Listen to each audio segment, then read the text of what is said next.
earthworks, built 2,000 years ago, were clearly made to be journeyed through. Exactly how much at a time and in what way, we don't know. We're still learning pieces and parts of this. We refer to the time period in Ohio 2,000 years ago, and the people who lived here as the Hopewell, or the Hopewell culture. That's not their name for themselves. We don't know what it was because they didn't leave their written records in a form that we recovered. Maybe they had symbols that they carved in bark or used as some other perishable material, but we don't know their language. We're absolutely certain they had temples and roadways and structures that were 1,000 years old. And I read that sitting here in Newark, and I thought, people drive up and down 30th Street and up and down West Main Street, and they're driving literally through structures and roadways and temples that are 2,000 years old, and yet we don't know it.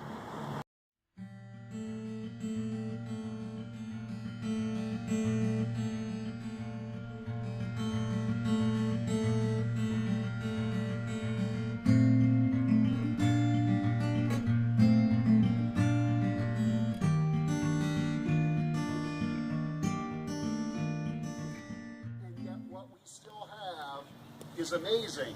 And some of these old maps, along with very modern technology that some of you have worked with people like Jared Burks, who can see beneath the surface of the ground, allows us to triangulate and reconstruct exactly where some, up to this point, supposedly missing parts of the Newark earthworks are still present in our community.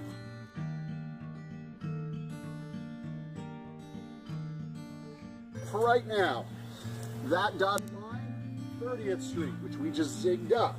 So Cherry Valley School, where we started, right about there. This dotted line, the road to Columbus, that's West Main Street. Licking Memorial Hospital, right about here.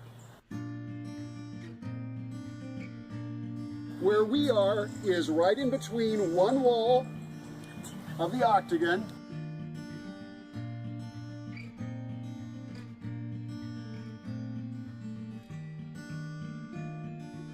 and you can see from one end to the other end that quite frankly disappears into the trees, but also into the distance.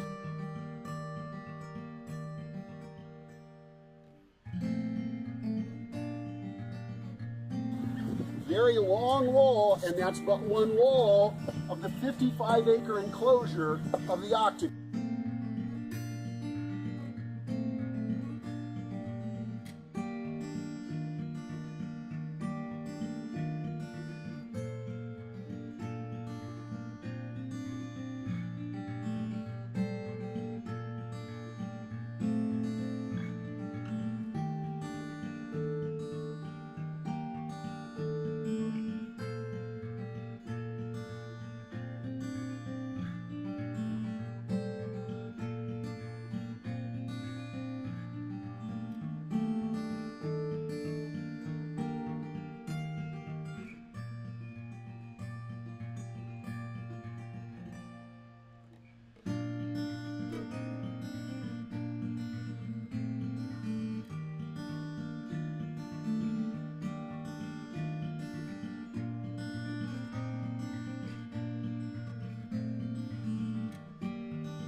Right here, what I call the eastern gateway of the northern avenue.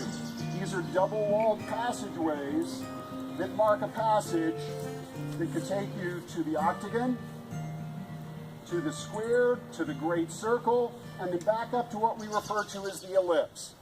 Now, most of the ellipse was destroyed in the building of the Ohio and Erie Canal in the 1830s, and then the building of the first railroads in about 1854. Union Street runs right through the middle here. That's that dotted line. If you know where the Union Street McDonald's is, right there. That big mound. But it was obliterated before that McDonald's went in, so we'll give them credit. This area on the other side of Raccoon Creek and where the canal went through was called Lockport. That name is coming back in that neighborhood. You see some signage for it, and I think that's great. There was a series of 5 locks that got us into the aqueduct that crossed over and then went to what's now Canal Street in downtown Newark. And you probably have heard about that in some other interpretive walks. But the Newark Earthworks, as best as we know, they were built around 2,000 years ago. Not that long ago, we said they were built over generations. And there's some reason for us to say today they were built possibly within a single lifetime. At the very least, within a single century.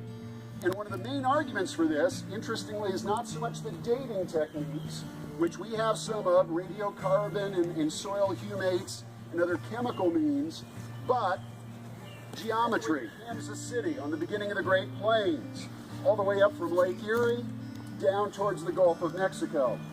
Throughout that entire Hopewell world, we see over and over this unit of measure, the diameter from peak to peak of the observatory circle, 1,054 feet.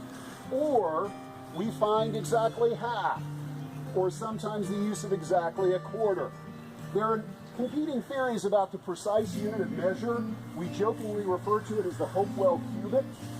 And I don't, a cubit was the measurement of like a forearm. But think about units of measure like in the English system.